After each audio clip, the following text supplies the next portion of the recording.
Did inflation just ruin your budget again? The latest CPI numbers are in just this morning, and the Federal Reserve's next move could impact everything from your mortgage to your grocery bills. Stick around, because what's happening today could impact your financial future tomorrow. Hey everyone, my name is James Santiago and welcome to Learn Wealthy. So the Consumer Price Index, or CPI, rose by 2.7% year over year in November, up slightly from October's 2.6%.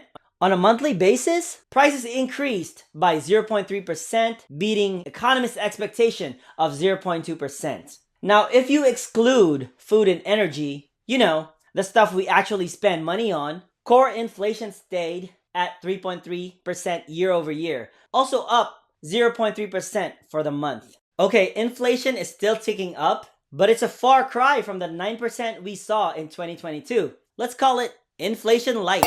But don't get too comfortable now. There's a lot to unpack here. So what's pushing prices higher? Energy prices have leveled off, but services and housing remain sticky. Those avocado toast prices for all y'all millennials, well, I'm a millennial, it's still climbing. It's clear that certain sectors are holding inflation above the Fed's 2% target. The Federal Reserve meets next week, and the market is betting that there's an 86% chance of a 25 basis point interest rate cut. Why? I thought their goal is 2%. We're not even close. Mainstream media would say it's because they're balancing against fear of economy slowing down.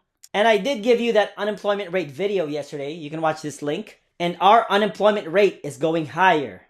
So I guess mainstream media is saying this because nobody really wants to see a recession. People think if the Fed cut rates, then it will stimulate the economy and prevent recession. But when has the Fed actually prevented a recession in the business cycle? They don't. Fed doesn't prevent anything. They only react. So what does this mean for you? First, keep an eye on your budget. Higher prices aren't going away just yet. Second, rate cuts could make borrowing cheaper. Mainstream media would say that this might also fuel the housing market again. But if you've been watching this channel,